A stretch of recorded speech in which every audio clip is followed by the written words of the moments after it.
할렐루야. 주의 이름으로 사랑하고 축복합니다. 우리 예뻐분들하고 한번 이렇게 인사하겠습니다. 주님의 이름으로 사랑하고 축복합니다.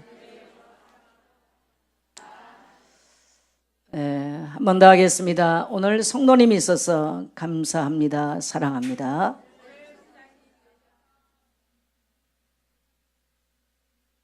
오늘 말씀의 제목은 변하는 나로부터라고 하는 말씀의 제목으로 함께 말씀을 나누기를 원하는데, 이 11월은 감사의 계절인데, 오늘 여러분의 삶에도 수만 가지 감사가 넘쳐 흐르게 되시기를 축복하고요. 또 여러분의 가정 속에도 서로 원망하고 반목하고 갈등했던 가정, 또 여러분의 삶의 현장에 수만 가지 감사의 제목들이 회복되는 축복이 있기를 주의 이름으로 축복합니다. 어제 국민일보 신문을 보니까 일면에 이런 타이틀이 나와 있었어요. 도와달라고 예치고 싶어 죽을 생각을 하는 아이들. 초등학생 4학년부터 6학년 18%가 자살 충동을 느낀다. 주변의 기대에 부응하지 못하고 또래의 지지가 줄면 자존감이 저하된다.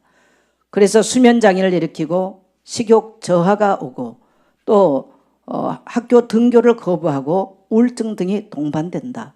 자살 충동 느끼는 이유는 부모와의 갈등이 가장 많다. 성적 저하, 또 친구 관계의 갈등, 집단 따돌림, 학교 폭력, 이성에 의한 애정, 욕구, 결핍도 자살 생각을 부추긴다. 정말 죽으려는 의도보다 고통을 회피하려다 잘못된 선택을 하게 된다. 부모나 친구 등 주변의 지지가 자살 생각을 줄이는 효과가 있다. 부모 싸움에 상담은 꿈도 못 꾼다. 속병 앓다가 극단적인 선택을 한다. 문제는 자녀든 부모가 자기 자녀를 가장 잘 모르고 있다는 사실이요. 이러한 우리는 이 가슴 아픈 시대의 문제를 바라보고 있는데, 부모는 가장 자기 자녀를 모르고 또 자기 자녀는 아무렇지도 않다고 생각을 하고 문제를 가지고 부모에게 접근하면 부모는 전혀 받아들이려고 하지 않습니다. 그래서 급기야 이제는 이런 자살이, 옛날에는 이 청소년 문제라고 생각했는데 이제는 어린 이 초등학교 4학년이 되면 벌써, 그리고 아이들이 부부간의 갈등이나 싸움, 또 이렇게 안에서 같이 살지만 이렇게 결별처럼 살아가는 이런 부모의 모습이 엄청나게 자녀들에게 많은 아픔과 상처를 주면서 이 아이들이 자살 속으로 내몰아가는 이런 상황을 우리는 보고 있습니다. 이러한 문제가 어느 특정인의 가정만이 아니고요, 이 시대의 모든 자녀를 둔 가정의 문제라는 것을 우리는 인식하면서, 저는 이제 이렇게 나이가 60이 넘게 보니까 사람들은 참 변하지 않는다는 걸 알았어요. 어떤 사람은 10년 전에 봤던 사람이 똑같은 그 문제를 똑같이 말을 하고 그 문제에서 일보도 진보하지 못하는 삶을 살아가는 모습들을 많이 보게 됩니다. 오늘 저와 여러분에게 있어서 예수 믿는다고 하는 것은 과연 뭘 말하는가? 그냥 예손 교회를 오는 것이 나에게는 예수 믿는 것인가? 어느 교회를 선택해서 가는 것이 나는 예수 믿는 것인가? 오늘 저는 여러분에게 좀 무겁지만 이런 질문을 한번 던져보고 싶어요. 과연 예수 믿는다고 하는 것이 나에게 어떤 의미를 가져왔는가? 어리지만 우리 오늘 리니가 이 간증하는 것 속에 나는 너무 불안하고 두려웠다. 외국 생활에 너무나 외롭고 힘들었다. 그리고 공부 잘했을 때와 또 성적이 나왔을 때 안 나왔을 때는 소망이 없고 낙심이 되고 이랬다. 예수님을 믿고 난 이후에 자신도 모르는 마음에 이런 갈등이나 두려움이 사라졌다. 이거는 어떤 의사의 처방도 아니고 또 어떤 약물을 가지고 이러한 문제를 해결한 게 아니죠.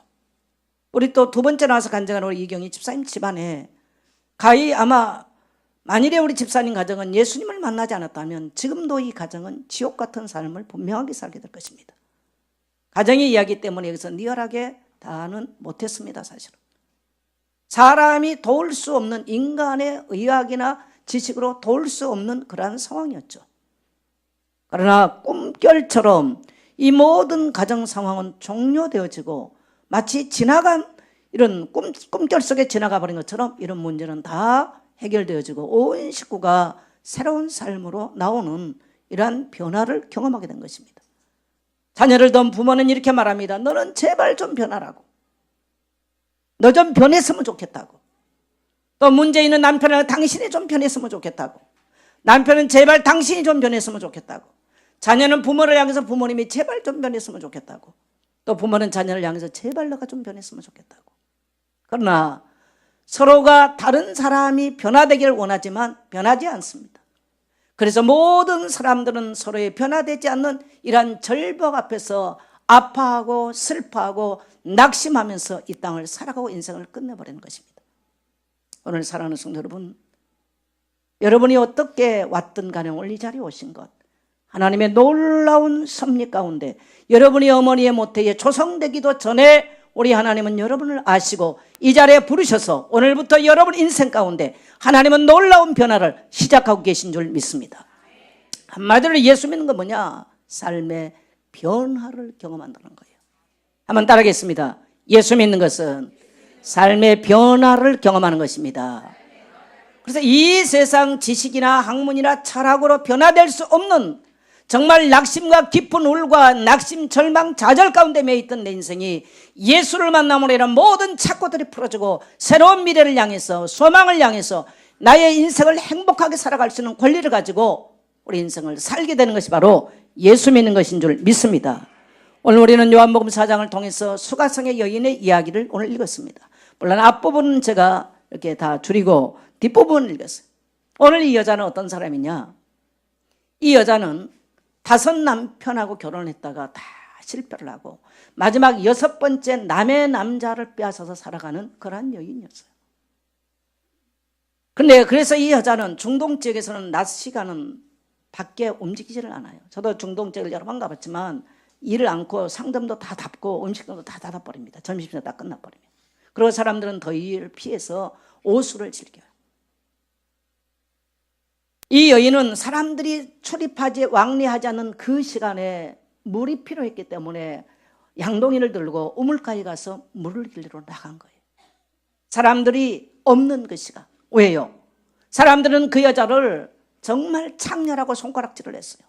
남의 남자 뺏어 사는 여자라고 손가락질을 했어요. 못된 인간이라고 손가락질을 하고 따돌림을 당하고 지역사회 공동체에서 완전히 따돌림을 당해서 이 여자의 마음속에는 슬픔과 분노와 미움과 증오가 들끓는 이러한 삶을 사는 여자였어요. 그래서 물은 어떠한 일이 있어도 물은 먹어야만 사는 거예요. 그래서 이 낮에 사람들이 다니지 않는 그 시간에 이 여자는 물동이를 들고 나가서 물을 길러 나갔는데 예수님께서 예루살렘을 가시다가 이 사마리아 성 수가성에 들려서 예수님과 마주치게 되는 것입니다. 예수님이 여자여 내게 물 좀 달라. 그러니까 이 여자가 하는 말이 수많은 남자들이 자기에게 측은대고 수많은 남자들 한마디로 하면 수작거리는 것을 너무 많이 경험했어요. 그래서 이 여자는 너무 잘 알아요. 예수님 물 달라고 하는 것을 수작으로 받아들였어요. 그래서 당신은 유대인 남자가 어찌하여 나에게 물 달라고 말합니까? 그랬더니 예수님이 하신 말씀이 여자여, 예수님이 지금 여자를 더 잘 알고 있어요. 네가 만일에 물 달라고 하는 네가 누군 줄 알았다면 네가 나에게 물 달라고 했을 것이다. 네가 떠주는 이 물은 먹고 나면 다시 목말라서 이 샘에 오기 싫지만 물길로 와야 되지만 내가 주는 물은 영원히 목마르지 않는다. 여자는 충격을 받아요. 주여 내게도 금을 주셔서 나로 하여금 제발 남들 눈에 피해 다니면서 이 우물가에 오는 이 생활 좀 청산하게 해주세요. 가서 네 남편 데려와라. 여자가 거짓말합니다. 나는 남편 없습니다. 맞다. 너에게는 전에 남편 5명 있었지만 지금 있는 네 남편도 네 남편이 아니다. 이 여자는 대충격을 받아버려요. 이 여자는 예수님이 바로 메시아 그리스도 예수라는 사실을 알게 됩니다. 자기 과거, 현재 문제를 깨뚫고 계신 이분을 알면서 이 예수님을 자기 구주로 영접하게 돼요.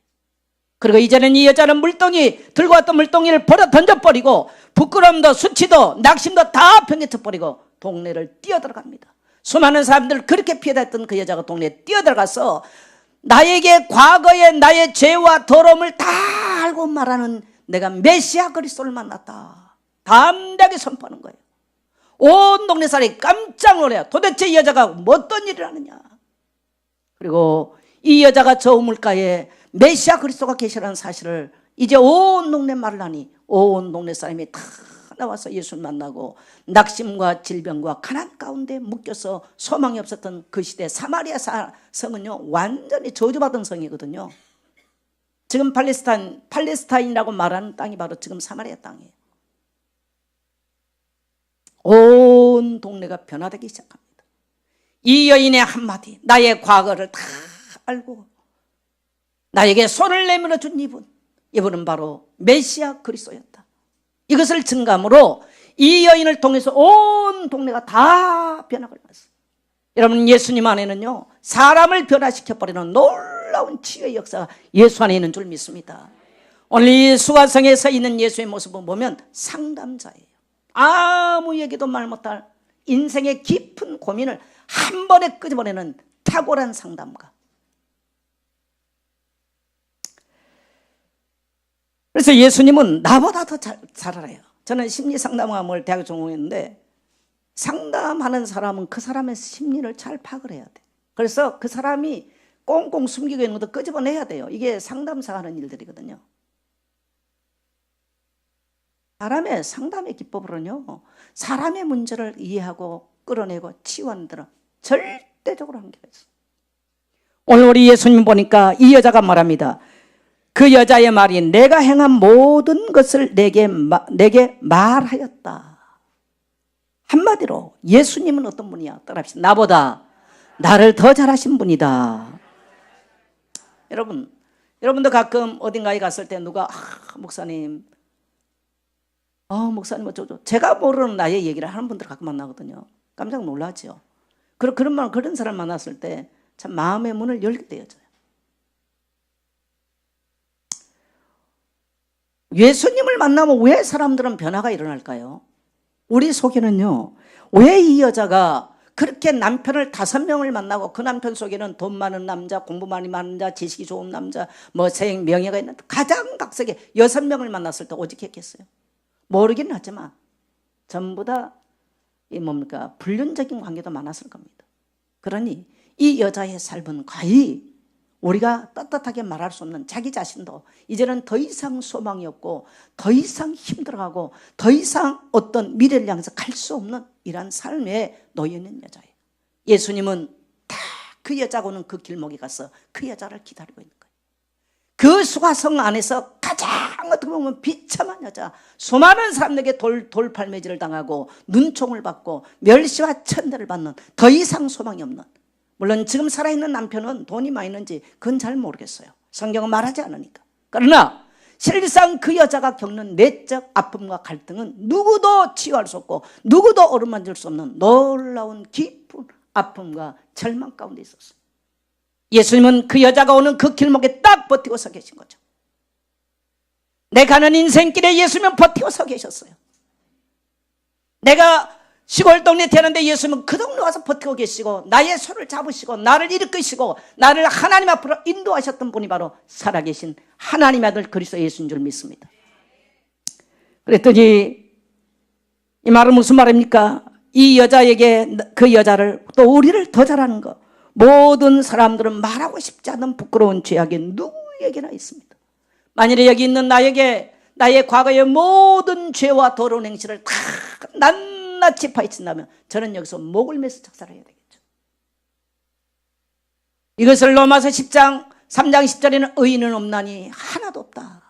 누구도 이 여자를 당신은 더러운 여자라고 당신은 죄인이라고 손가락질을 할 수 없는 것이 바로 이 땅을 살아가는 모든 인간의 죄와 허물의 문제라는 거예요. 성경은 로마 3장 23절은 그러니까 모든 사람이 죄를 범함에 하나님의 영광에 이르지 못하더니, 모든 사람이 죄를 범했다는 거예요. 우리는 포장하고 가장하고 환장하고 화장하고 다 살아요. 몰라요. 자기는 알아요. 그러나 나보다 더 나를 예수님께서 잘 알아요. 우리는 왜 이렇게 원하지 않은 죄악 가운데 내가 그렇게 방황하는지, 왜 원하지 않은 죄악 가운데 다시 돌아가는지, 죄악 범하고 나서 다시 후회하고 정죄감 때문에 고통받는지, 우리는 거기서 벗어나올 길이 없어요.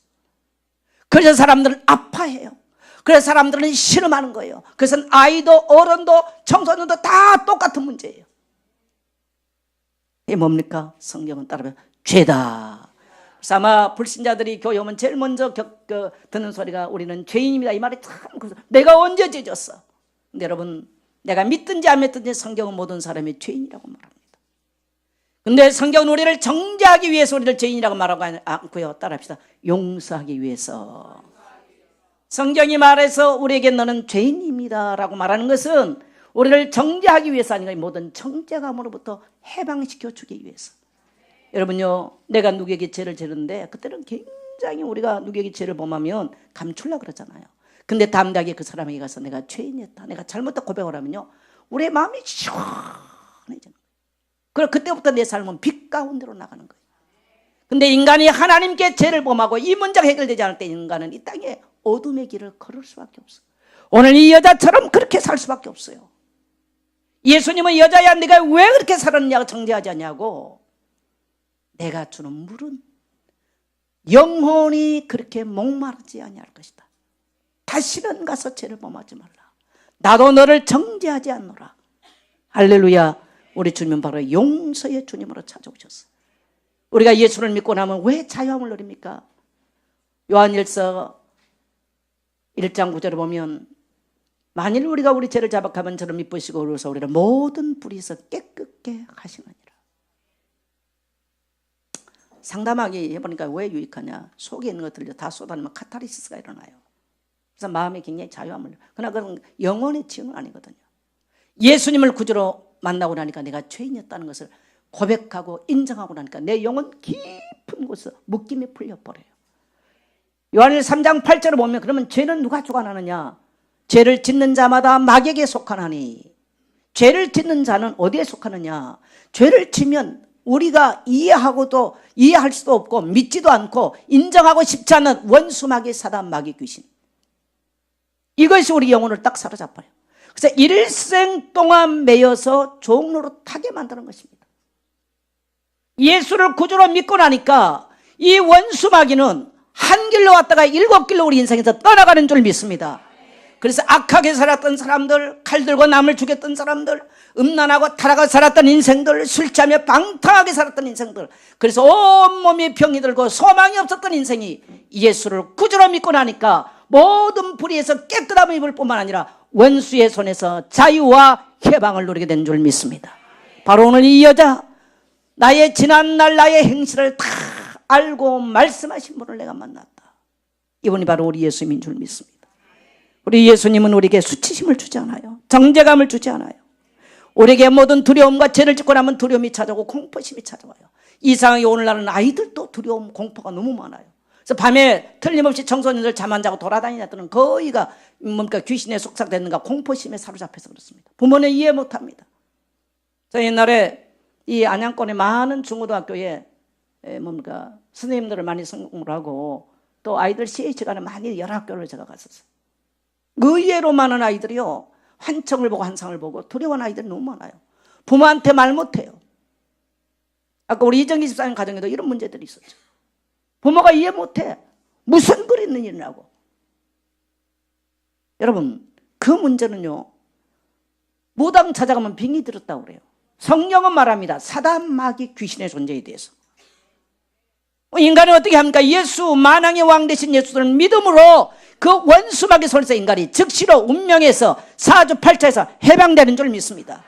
오늘 이 여인의 얘기는 바로 그 얘기죠. 예. 그 다음에 이 여자의 깊이 숨기고 싶었던 두 번째 문제가 뭡니까? 이 여자는 바로 사랑받고 싶었던 절박한 욕구가 있었어요. 여러분, 부모에게 내가 사랑받지 못했다 어렸을 때. 그래서요, 우리 참 여자 성도님들 중요합니다. 아이가 학교를 갔다 와서 엄마 나 학교 갔다 와서 그러는데 엄마가 설거지 하잖아요. 그래 알았어 하고 안 돌아보죠. 이 아이는 계속 엄마의 눈빛을 요구해요. 그 눈빛은 사랑의 눈빛인데 계속 요구하죠. 근데 이것에 대해서 무지한 엄마는 알았어 밥 먹어 네 가서 뭐 공부해 이러고 딱 끝나버려요. 그러면 이 아이는 계속 엄마 나 학교 갔다 왔다니까요. 알았어. 딱 돌아보면 그래 내 딸 내 아들 잘 갔다 왔구나. 눈빛 한 번만 마주치면 끝나버릴 문제는 이걸 못하는 엄마가 너무 많아요. 이 아이는 우리 엄마는 나를 사랑하지 않는구나. 여러분 자녀 얘기해 보세요. 거의가 자녀들이요, 엄마 아빠가 나 사랑하지 않는다고 생각하는 90% 이상입니다. 내가 언제 안 사랑해? 부모는 항변을 해요. 항변하지 마세요. 여러분의 눈빛부터 시작해서 자녀를 사랑하지 못했어요. 그건 당신의 방법이지 아이의 방법은 아니었다는 사실. 동의하시면 하면 합시다.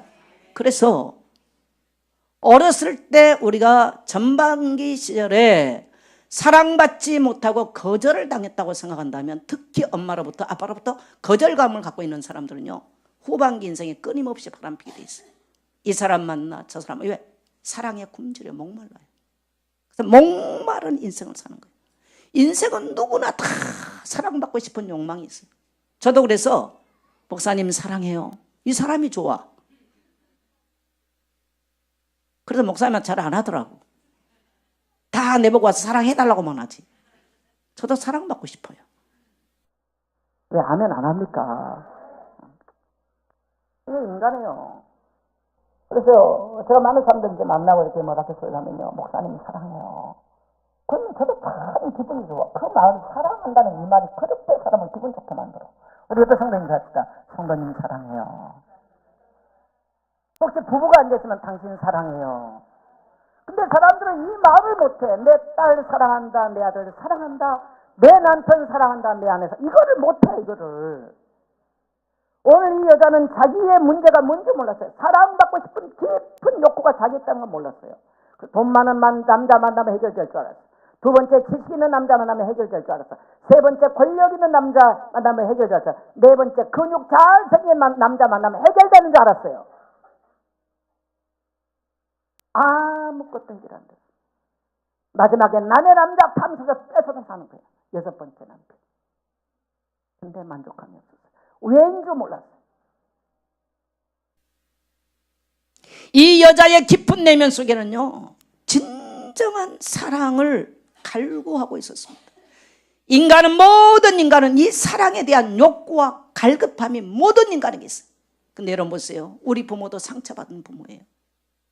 온전한 사랑 이룰 수 없어. 아까 인리가 그러잖아요. 부모도 조건적인 사랑한다. 맞아요. 공부 잘하는 아이 혹시 5명 가지고 있으면 공부 잘하고 말 잘하고 그 자녀 더 사랑이 돼 있다니까. 부모도 그래. 부모도 말할 것도 없어요. 그 인간의 한계예요.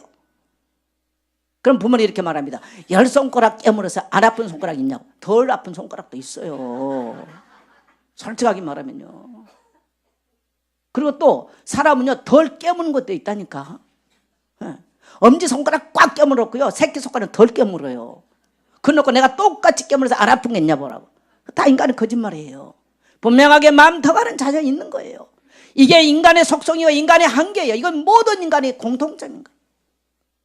요한복음 3장 16절을 보니까 하나님이 세상을 이처럼 사랑하사 독생자를 주셨으니 이를 저를 믿는 자마다 멸망치 않고 영생을 얻게 함이라. 우리 주님이 우리에게 찾아오신 목적은 나를 사랑하셔서 오셨어요. 저는 어렸을 때 아기 때 예수를 믿었는데, 어렸을 때는 하나님 사랑을 몰라요. 뭐 사랑한대더라 그렇지 내가 경험한 바는 없어요. 이 사랑이라고 하는 것을 인식하기 시작하는 것은 청소년기부터 인식하기 시작하거든요. 청소년기를 지나오면서 내가 주님의 사랑을 경험하고 나니까요, 이 뼛속까지 하나님이 나를 사랑하시는구나, 여기에 뜨거운 눈물을 흘리게 된 거예요.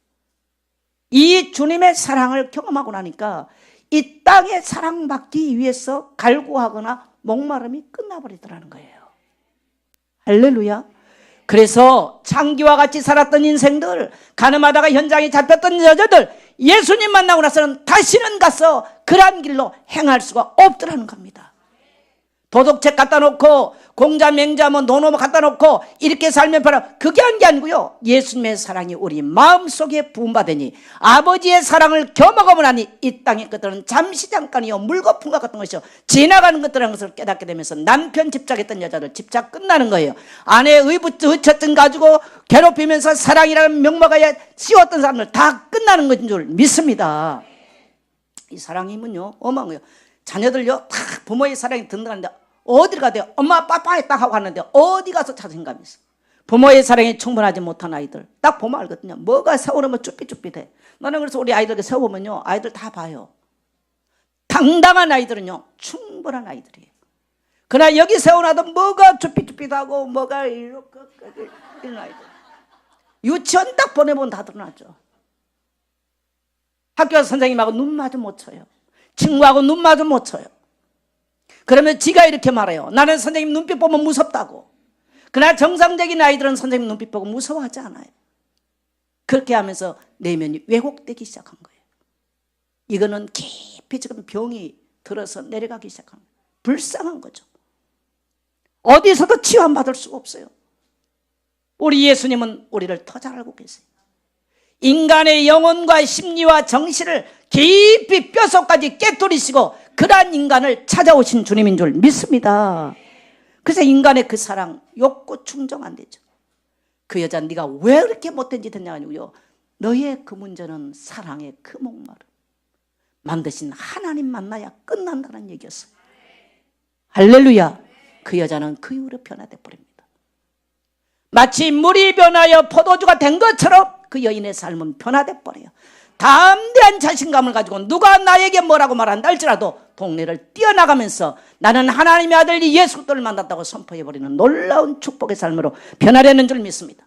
오늘 이 교회 안에 들어온 모든 사랑하는 성도 여러분, 여러분은 나름대로 어떤 사람은 사랑의 갈망에서 돈을 지금 움켜쥐고 나름대로 각양각색의 모습으로 살아갈 것입니다.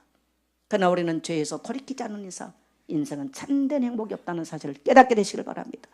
원자는 어떤 것을 소유해도 인간은 행복할 수 없어요. 왜 인간의 행복이 없나? 하나님을 떠나서 그래요. 하나님께 돌아오는 길은 바로 예수를 나의 구주로 믿고 예수 믿는 이후에 우리의 삶은 참 만족을 얻게 되는 줄 믿습니다.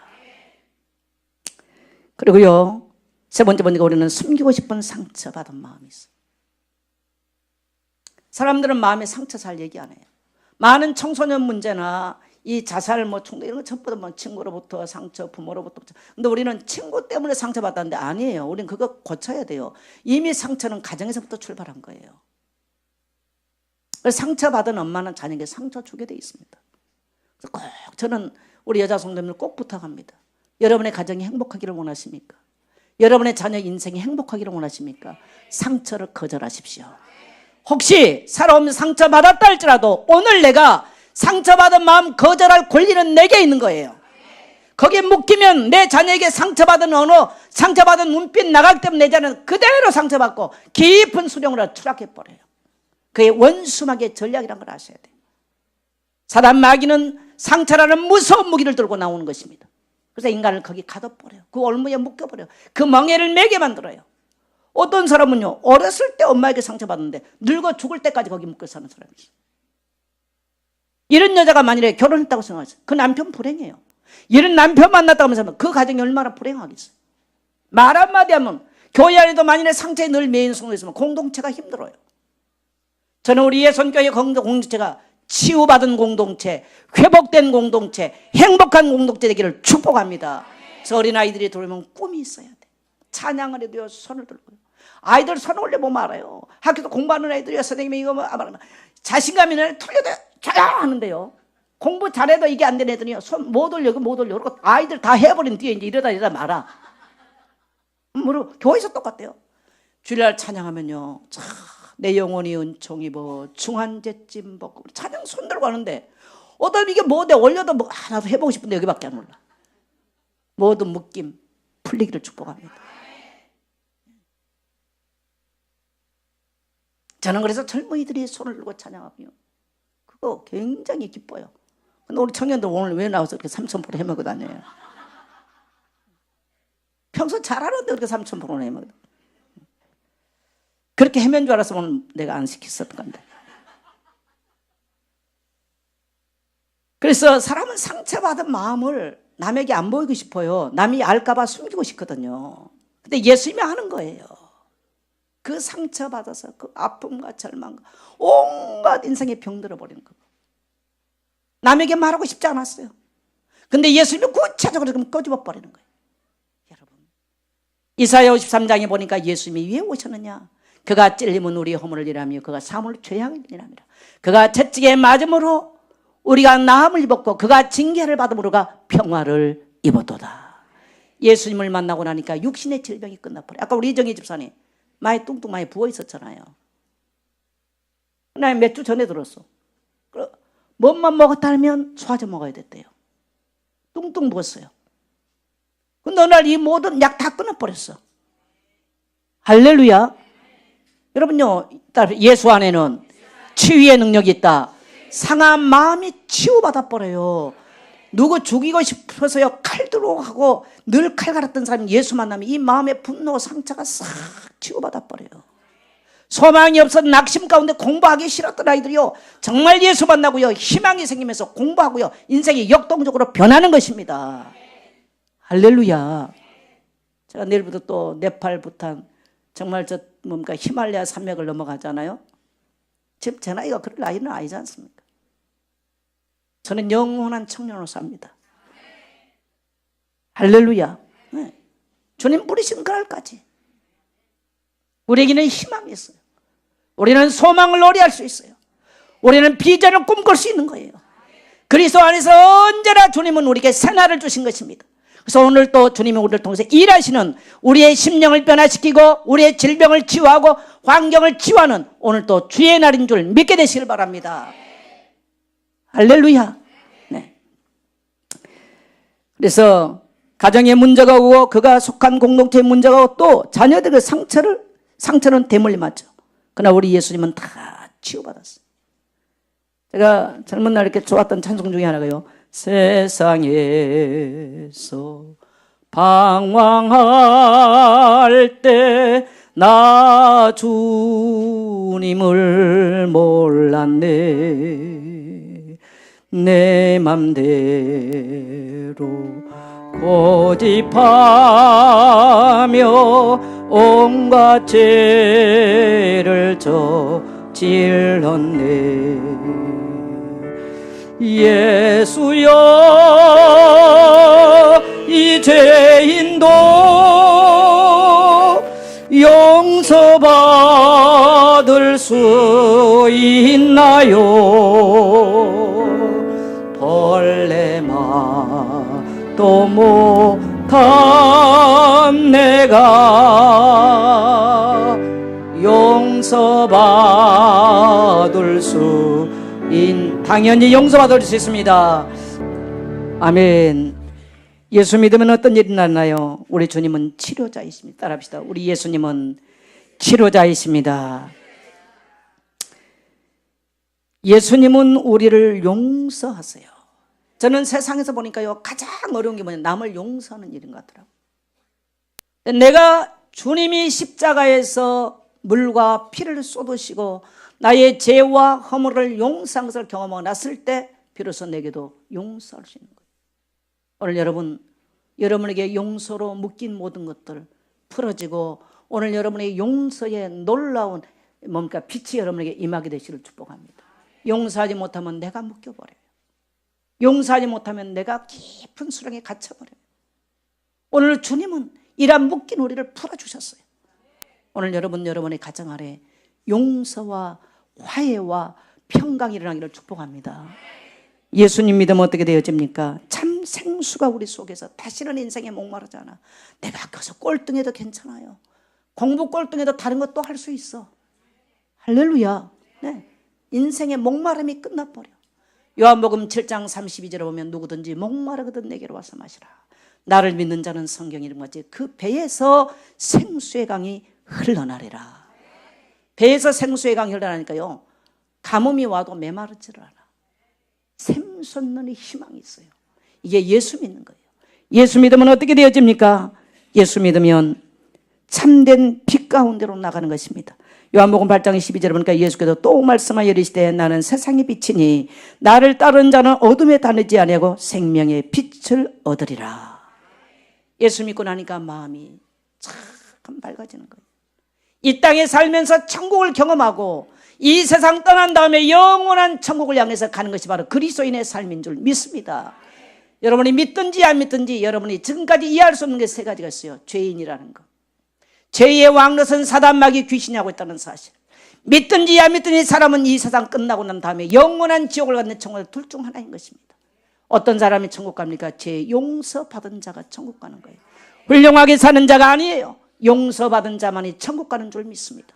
용서받지 못한 자는 예수의 십자가의 피로 용서받지 못한 자는 영원한 지옥물 불못에서 세세토록 고통하며 신음하며 살게 된 줄 믿습니다.